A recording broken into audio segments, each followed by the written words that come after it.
Hello everyone and welcome to episode 89 of my Guild Wars 2 Let's Play series, and this is a special episode because this is the final dungeon episode of this Let's Play series, where we have been doing all of the dungeon stories, and this is the 7th and final one because the 8th dungeon doesn't have a story connected to it that we do with other people. And the final dungeon that we have to do is the Crucible of Eternity, located in Mount Maelstrom, and it is a massive Inquest complex that we can explore once we get a group in. And of course, just like in the last couple of dungeons that I've done, I'm playing with my fiance once again. Welcome to the Crucible of Eternity. This is the heart of the Inquest, and here is where we will find Kudu.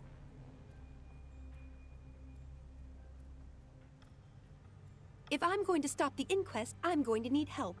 That's where you come in. Don't leave yet, Zoja. Not without us. Ritlock? Logan? Together? We've been talking. We're good again. Actually, it's a work in progress.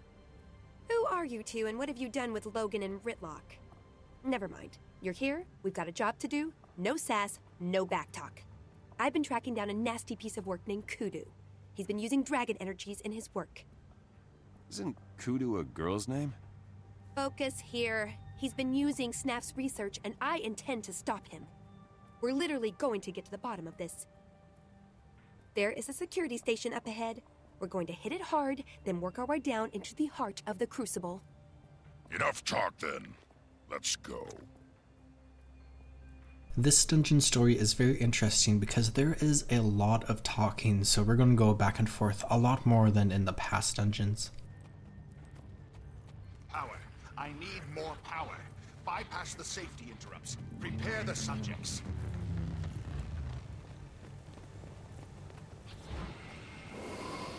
Intruder alert!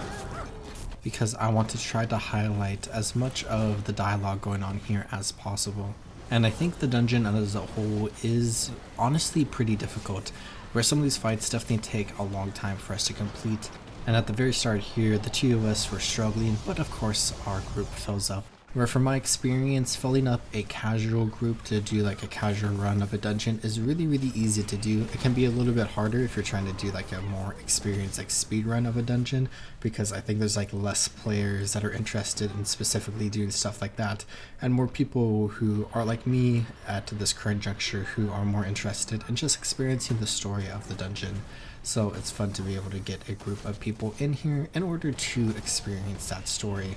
And as a whole, this dungeon is incredibly interesting and very complex, where there are a lot of different areas around here. But of course, just like in every other dungeon, we have a very linear path through this entire area that we can explore as we work our way through this entire environment, which is a very cool looking environment. The Inquest laboratory spiraled down along the central pit. Kudu should be at the top. Pity we can't just jump down. Unless you have wings, I wouldn't recommend it. It's a long way down in the dark. Intruders in the lab! Keep them from the experiment!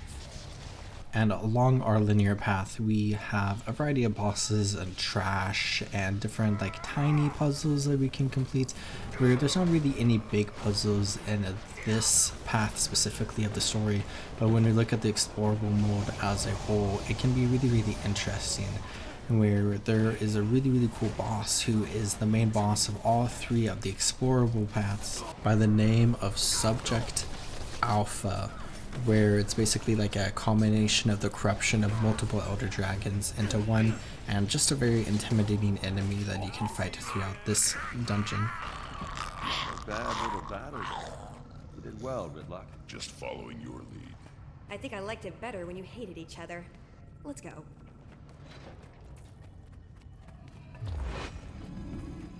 Your free will soon be gone. Do you have any last words? Do your worst, freak. I survived the Flame Legion. You will fare no better. I do so love a challenge.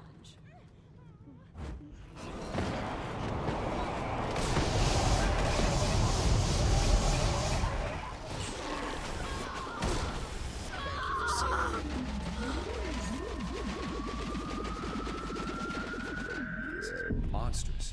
What is Kudu doing here? He's experimenting with dragon energies. I didn't know how far he had gotten. Then let's shake a leg and take him down.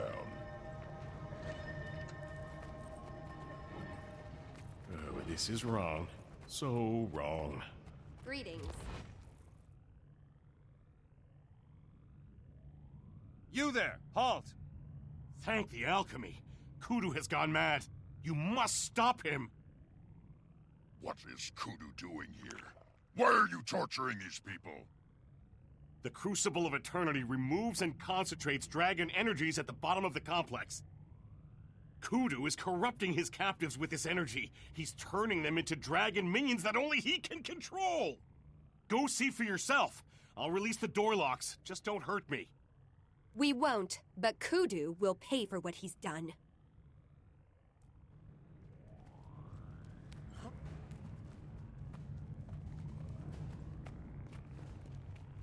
Come, let me lead you to the surface. There are so many different doors in this entire place. It's actually very interesting as we can like go through so many different places and explore so much stuff. And another very interesting part about this dungeon is how we started on the surface, where we came in through the main gate, and we're basically just like diving our way down into the core of the Crucible of Eternity, where we are going further and further and further down into this complex and seeing like so many different things along the way, and just kind of diving deeper into this dungeon as a whole.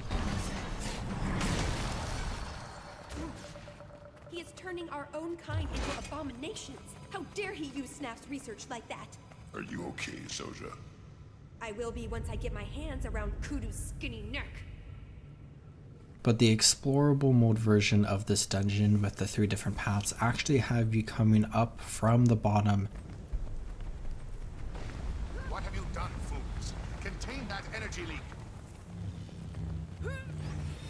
Well, that didn't sound good. I see you are still a Get out of master here! of the This obvious. place is This gonna place blow! may go up at any time. We should leave. We go forward. We're going to find Kudu and stop him once and for all. And can I just say that this entire area here is incredible. It's a very just like insanely cool looking complex, and it's really fun to be able to explore an environment like this. Kudu, open up and face the superior intellect.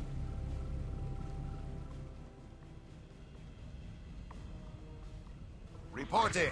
What is the arcanic reactor status? Oh, hello, Zoja. I see you brought friends. You realize I have a small army of golems on my side. Do you expect your pathetic golems to deter us? Brick-headed as always, Zoja. I expect my golems to kill you. Kudu is nothing but a poser. There should be a golem control nexus further in. If I can reach it, I'll shut every one of these things down. And just like with every other dungeon in the game, the explorable mode has you going through different places as you explore. As you explore some areas that you explore in the story, but you go through them in like a different order, and then there's some additional areas as well slotted in. And it's always fun to like come to like the same room that you come to in like a different path, but you're doing like a different challenge, or you're coming in from like a different door and leaving through a different door. It's just very, very interesting.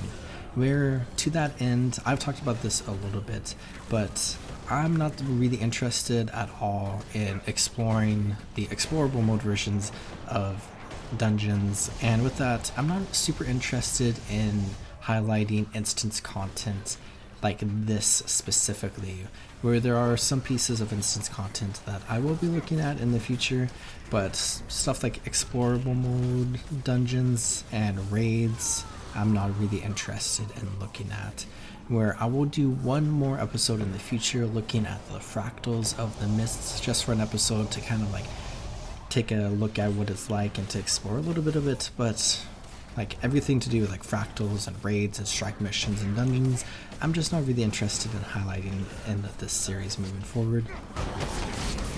You've been successful against my prototypes. Let's see how you fare against my new upgraded units. Because of a variety of different reasons that I've talked about over the last like 6 and now 7 dungeon episodes that I've been doing, where they're fun, but I'm just not super interested in highlighting all of them specifically. And I think with that, Guild Wars 2 is such a massive game, and I'm trying to highlight a lot of stuff, but I'm definitely really focused on like story completion and map completion, and then maybe also like leveling up my masteries along the way, where I'll look at some other stuff here and there, like all the festivals and all the dungeons that I've looked at. And I've looked at World vs. World and PvP, and I might do a little bit more with them in the future, and you know, so many other things. This is the Golem control nexus. Cover me while I reconfigure it. But there's always the opportunity for anything in the future.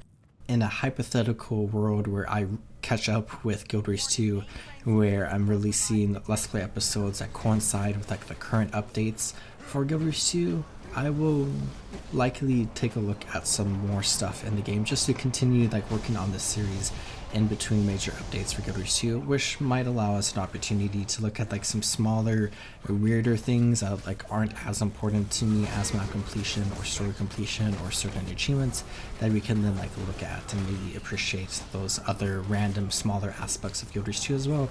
But that's just a hypothetical future if I ever happen to catch up with the series. But I just love looking at all the different parts of Guild Wars 2 and also seeing how interconnected they are, because you should really remember some of the stuff that we are exploring right now in the Crucible of Eternity, because they may or may not come back in the future, where Kudu is an incredibly interesting villain, and the Inquest are incredibly interesting villains as well, where they're an enemy organization, the basically counterpart of the Asura, where you have like the bandits who are the counterpart of like the humans, Flame Legion for the Char, the Sons of Swanir for the Norn, the Nightmare Court for the Savari, and we have the Inquest for the Asura, where there's just like an evil faction that you play through that are very similar to like the normal factions that you play as, where the Inquest are basically like the fourth college of Radasuma in many ways. And they are just very technologically advanced, and they are willing to do a lot in order to basically like gain more power and to discover more stuff and to create like really cool, you know, inventions and stuff. So we're definitely going to be seeing more of the Inquest in the future, even if we focus on some other stuff in the immediate future.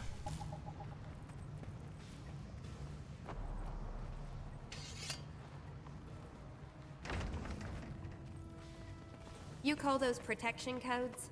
I've seen children do better.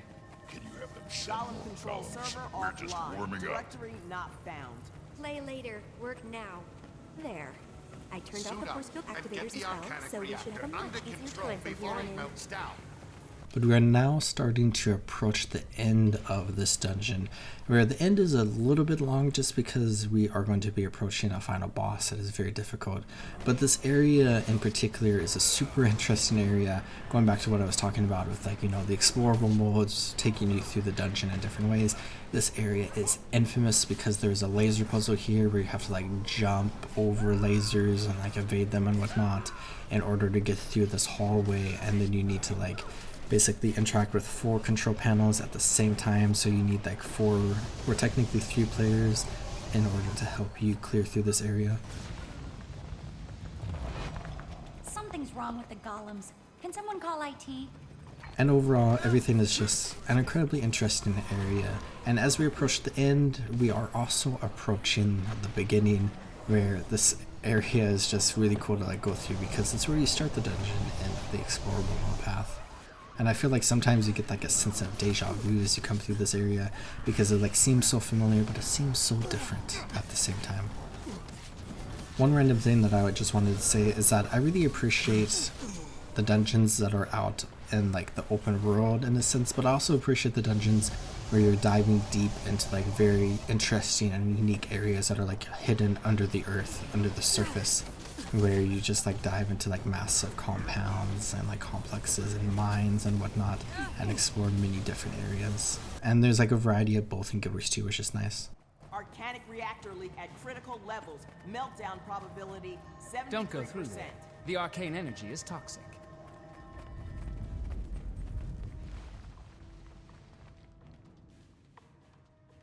Look at this mess. I'm not going in there. That reactor isn't going to last much longer. Then that's our cue to pull back. No, I will not let Kudu escape again. This ends now. Ridlock's right. I'm not a fan of growing extra limbs. So how do you plan on getting us through there? You're speaking to a genius, remember? Stay close to Mr. Sparkles and you'll be safe. This area here is really interesting because you have to basically use a special weapon in order to blast like these energy sparks that are coming through here, these cascade fields, where you also have to stay close to Mr. Sparkles, and if you like leave, you get poisoned, and after a few seconds you just like die from the poison. So you have to be really careful, and it's kind of like a slow area, but it's also like a very fun and interesting area. And with that, I also got the Master of Overkill achievement, where you have to deal like 300,000 damage to a single enemy, where originally, way back in the day, I think I got that in World vs. World, where I used like a ballista on an indiscriminate creature and just blew that creature up. But I just got it here on this account by using this weapon against these sparks, which is kind of fun because I think they're like very low on health, but I don't think you can like deal damage to them outside of this weapon. I'm not entirely sure, but ultimately we could just get through here and explore a couple of areas around here as NPCs like to talk. There! That's the central data repository. Hold on. This is where they've got all their data stored. Good. We could use a break. Logan's getting tired. In your dreams, brother. Can the chatter, you two. I need to concentrate.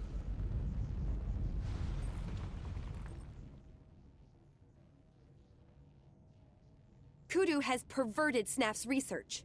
He wants to make his own dragon champions. Can you stop him, Zoja? We could shut this place down, and I could steal all of their research and shatter their data crystals beyond repair. Sending a copy of this to the Arcane Council will kick off a firestorm for the Inquest. Now there's a plan I can get behind.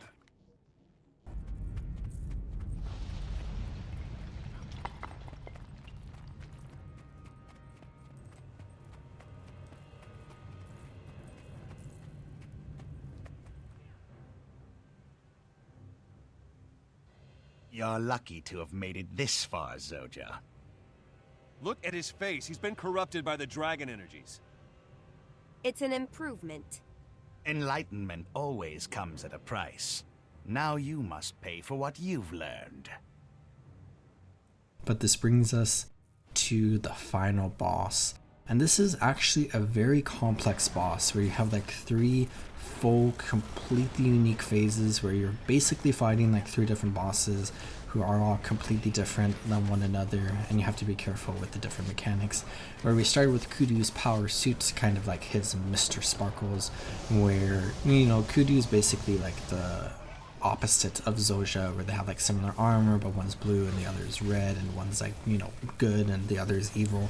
Where we can just fight Kudu's power suit here, who throws down like electric fields and he stuns you a little bit, and he also like reflex projectiles, I think. So you just have to be like really careful about like positioning and like not blowing yourself up as you fight him. But once you kill him, you can then fight Kudu himself,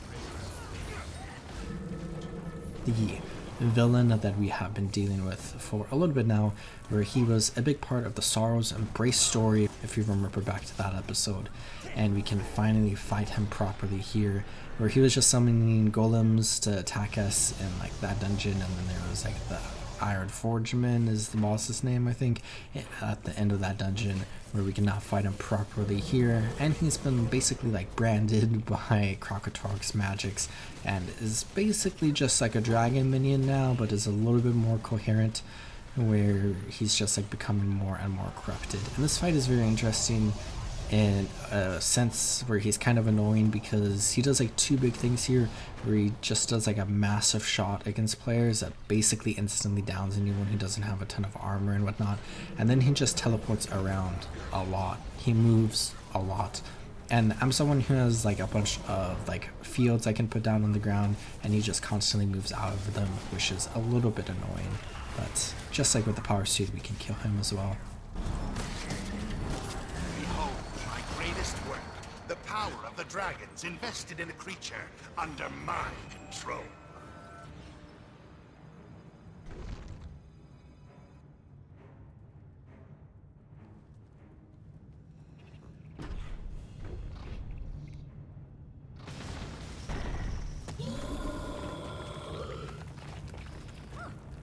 And that brings us to the final part of this fight, where we can fight Kudu's monster, which is a risen giant. Which I think this is kind of fun that we're fighting a risen giant, as this is the last like big thing that we have to do before we start approaching the final act of Guild Wars 2, as we lay siege to Ore proper and as we begin attacking Zaitan. So this is like a nice little transition where we've been dealing with like a lot of different threats around the world, and we have dealt with like a Heron Balefire, and we have now dealt with Kudu, and we have to clean up the mess here, and we're going to deal a massive blow to the Inquest, and we've dealt with so many other things throughout the Guild Wars 2 personal story thus far. And now we are beginning our final steps as we continue our explorations of the Straits of Devastation soon enough and venture into the final couple of maps of Guild Wars 2, and as we explore the final bits of story in Guild Wars 2. So this is just like a really cool moment where this is really like the stepping stone into the end of Guild Wars 2, I feel like, as we deal with the 7th of technically 8 dungeons, where if you're confused, the 8th dungeon used to have a story mode, and you had to complete that story mode dungeon for the personal story at the end of the personal story, but then they made that story mode just like a dedicated single player instance. And we can go ahead and defeat Kudu's monster here and complete the final story that is available for us to complete in dungeons. Kudu is dead. This won't destroy the Inquest, but it will cripple them for a while. No one uses Snap's discoveries but me. Zoja, we all miss your mentor, but I think it's time to let things heal. Come back to the group. Come back? You mean work with Heir Sagalkin? Never. I can't forgive her. I forgave Logan. Then you're a fool, Ritlock Brimstone. Snaf would want you to come back. We should put Destiny's Edge back together. You lot can go fight dragons alone for all I care. Your friends need your help. What would happen to them without you? You would deny them Snaf's wisdom? No, of course not. I mean, I'm sure they can... That is... Heir isn't a complete fool. Very well. Fine. I will think about it. No promises. Sounds good. If you show up, you're in. No pressure. And with that, we are all done. It has been kind of a crazy adventure as we've been exploring all the different dungeon stories throughout our time playing Guild Wars 2 over the last couple of years, where, just to recap, we started with Ascalon and Catacombs, and then we went into Caudicus's Manor, and then we explored the Twilight Arbor, and then we explored Sorrow's Embrace, and then, much more recently, we explored the Citadel of Flame, the Honor of the Waves, and now the Crucible of Eternity. And that brings us to the end of the dungeon stories, where this was like a secondary story taking place alongside the personal story at different points in the personal story as we have been interacting with Destiny's Edge. And it seems like we may be able to bring the gang back together. We'll just have to wait and see as we continue our adventures in Guild Wars 2 and as we approach Zaitan, the Elder Dragon of Death, where, as far as this episode goes, I'm going to go ahead and call it good here.